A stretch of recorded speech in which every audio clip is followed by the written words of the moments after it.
대법원은 지금 사법 독재의 길로 가려고 합니다. 국민들은 단호히 외칩니다. 이 나라의 대법원은 제자리로 돌아가서 법률이 없는 곳에 새로운 법률을 만들지 말아야 합니다.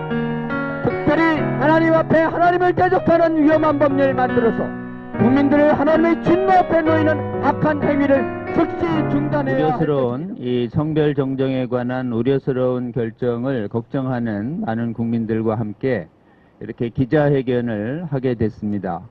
여러분, 성별 전정은 원래 우리 길 교수님 말씀하신 것처럼 대한민국엔 법률이 없기 때문에 법률이 제정될 때까지 기다려야 합니다. 그런데 법원이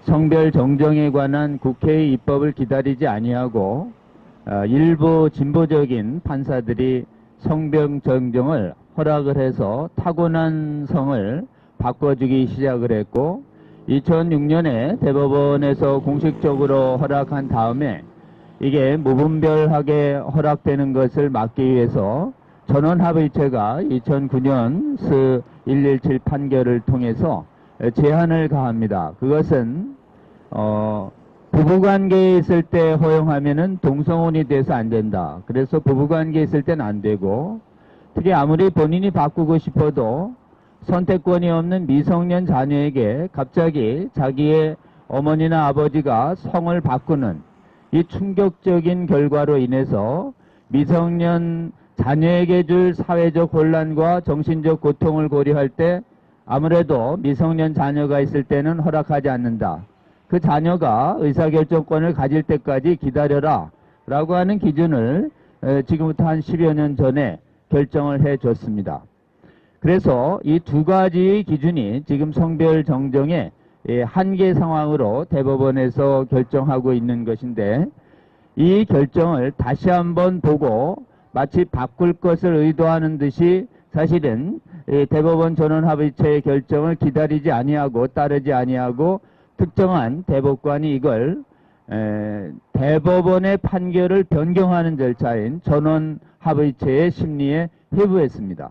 그래서 이번 주에 그 1차 심리가 열리는 날입니다. 오늘 우리가 대법원 앞에서 이렇게 국회에 이 기자회견을 하는 것은 부디 12명의 대법관께서 국민들의 정확한 뜻과 또 국가와 미래의 장래를 위해서 하나님을 대적하는 위험한 우리나라의 민족의 미래를 위협하게 만드는 위험한 판결을 내리지 않것을 강력하게 촉구하기 위해서 우리가 이 자리에 섰습니다. 원래 성별의 정정은 허용돼서 안 됩니다. 왜냐하면 인간의 타고난 남자와 여자의 생물학적, 육체적인 성별은 그 무엇도 바꿀 수가 없습니다. 이것을 변경할 수 있는 어떠한 그런 과학기술이나 이런 방법이 전혀 없어요. 그렇기 때문에 사실은 인간의 수십 개 세포에 들어있는 남자 여자의 성염색체가 인간의 생명을 유지한 채든 또는 지금 어떤 형태로든 이 유전자를 변경할 수 있는 방법과 기술은 불가능합니다. 그렇기 때문에 호르몬이라든지 외성기 성형수술을 통해서 겉모습을 비슷하게 바꿀지라도 실제로 호르몬을 중단하는 순간 본래의 타고난 남자의 여자의 성별로 이렇게 이 성징이 돌아오게 되기 때문에 어떠한 경우에도 성별 변경은 불가능합니다. 이것을 가능하다고 아무리 사람들이 주장을 하고 또 법을 바꿔도 그건 사실은 망상이에요. 그 망상을 정당화하는 법률과 판례는 허용돼서는 안 됩니다. 둘째는 이건 굉장히 해롭습니다. 개인적으로도 굉장히 해롭습니다. 타고난 성과 다른 호르몬을 강하게 주입받을 때 수많은 부작용들이 발생을 하고 특별히 이 외성기 성형 수술이라고 하는 것은 절대 복원이 불가능한 자기 신체에 대한 극단적인 절제 행위이기 때문에 파괴 행위이기 때문에 실제로 그 부작용이 일평생 지속됩니다. 육체적인 해악이 일평생 지속될 뿐만 아니라 이것으로 인한 정신적 해악도 계속되기 때문에 절대 개인에게도 이롭지가 않은 것이에요.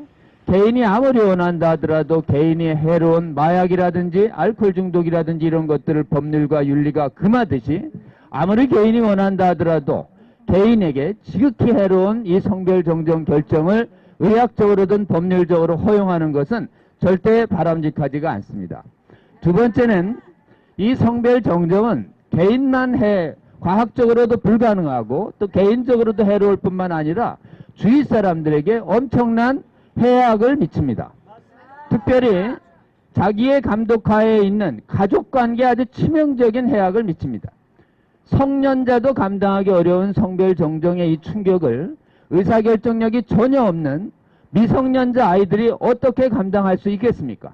본인이 원한다고 해서 갑자기 자기의 엄마가 아빠로 부르라고 그러고 또 자기의 아버지가 엄마로 부를 때 그 미성년자 자녀가 겪게 될 가정적인 충격과 사회적인 충격과 교육적인 충격이 얼마나 극심하겠습니까? 그러니까 미성년자의 자녀들의 정신적 건강과 사회적인 안정권과 사회적인 조롱과 사회적인 갈등을 최소한은 지켜줘야 되겠다는 선에서 2009년 대법원 판결이 나왔는데 이것을 다시 바꾸려고 하는 위험한 시도가 시행되고 있다라고 하는 것은 우리 국민들은 절대 허용될 수 없다는 것을 분명히 알려드리고 싶습니다. 특별히 이 성별 전환 결정에 대해서 다른 사람들이 타고난 성을 부를 수 있는 권리를 박탈합니다. 그렇기 때문에 실제로는 이 성별 정정이 법률적으로 허용되면 어디까지 나아가느냐 하면 육체적으로 지금 법원에서는 최소한도로 외성기 성형수술을 요구하다가 성형수술한 증거를 대라고 하자 성전환을 희망하는 운동가들이 법원 앞에서 시위한다는 이유로 지금 성별 정정이 허가되는 사례가 절대 외성기 성형수술을 한 사람들을 허용하는 게 아닙니다. 그냥 육체적으로 호르몬 요법 맞고 외적으로 화장하고 그냥 옷만 바꿨을 뿐이고 외성기는 전혀 타고난 육체적 남성을 여성으로 허락해주는 결정이 속출하고 있는 것이에요. 학업심에서. 그리고 그 반대의 경우도 속출하고 있습니다. 그럴 때 지금 어디가 제일 위험하냐? 여성의 전용 공간인 탈의실, 목욕탕, 화장실 등이 지금 완전 위험해져 있는 상태입니다. 법원의 결정, 법률의 결정도 없는데 왜 법원의 일개 판사가 이렇게 사회의 혼란을 일으키는 성별 정정을 할 수 있는 것인지 참으로 개탄스럽지 않을 수가 없습니다. 육체적인 이 수술 요건을 허락하지 않는 것으로 2020년에 얘기를 바꿨어요. 그러니까 수술 없이도 얼마든지 바꿀 수 있도록 대법원이 비상식적이고 사회적으로 건강적으로 지극히 혼란스러울 초래하는 위험한 결정을 한 것도 모자라서 이제 대법원의 전원합의체 결정으로 위험한 결정을 하려고 하는 것에 국민은 분노하고 강력히 반대하는 것입니다. 지금 대법원의 결정은 이것이 초래할 여성의 안전권과 여성의 그 스포츠의 공정권, 특히 성별 정정의 허용은 여성의 안전권에 광범위한 훼손을 가져옵니다.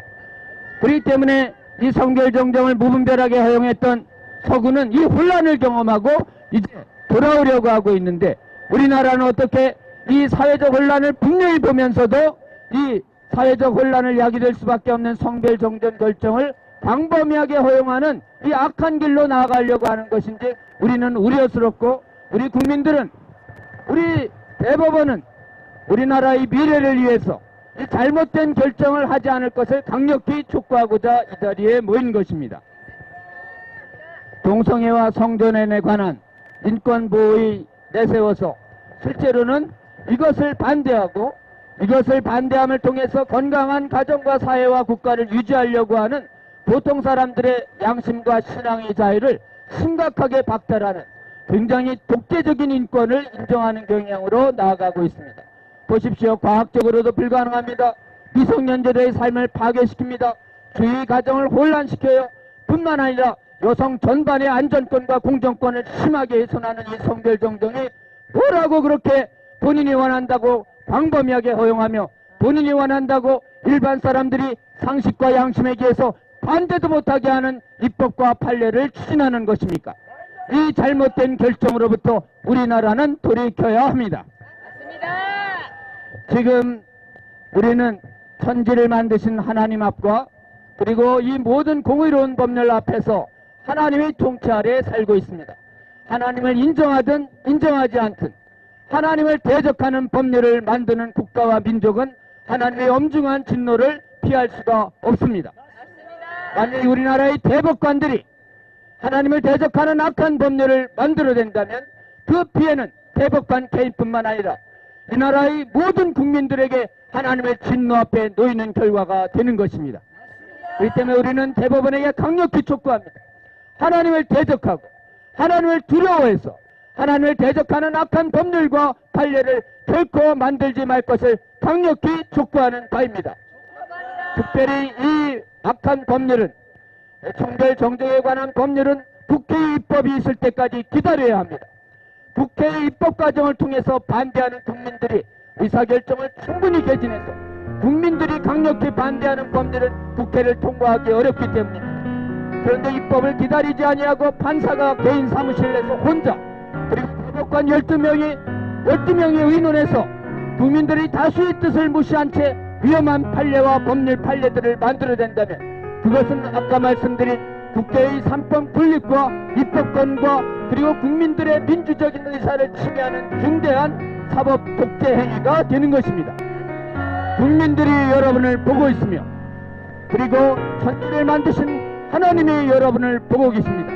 부디 이 나라의 장래의 미래를 놓고 판결을 만들 때 하나님을 두려워하는 마음으로 하나님을 대적하는 악한 판결과 입법 만들지 말기를 지금 하나님을 경외하는 많은 국민들이 이 자리에 적게 모였습니다만 실제로는 수많은 수백만 수십만의 국민들이 이 판결을 걱정하고 강력히 반대합니다. 이 자리에 모인 저희들의 목소리가 결국 이 자리에 모이지 않은 수많은 국민들의 진정한 합리적이고 건전한 의사를 반영하고 있다는 걸 분명히 직시하시고 대법원 판사님들께서는 악한 판결, 악한 입법례를 만들지 않도록 정말 신중하게 판단해 주셔서 이번을 통해서 미성년자의 자녀들이 여러분의 판결을 통해서 수없이 인생이 잘못될 때 만약 이 미성년자의 자녀의 성별 정정을 허락한 대법관들의 이름을 역사는 기억할 것입니다. 역사를 두려워하는 마음으로 그리고 이 판결에 의해서 인권이 침해될 자녀들을 두려워하는 마음으로 악한 판결을 하려는 이 악한 길에서 즉시 완전히 돌이키기를 국민 다수의 힘을 힘입어 우리나라의 대법관들에게 강력히 부탁하고 호소하고 경고하는 바입니다. 감사합니다.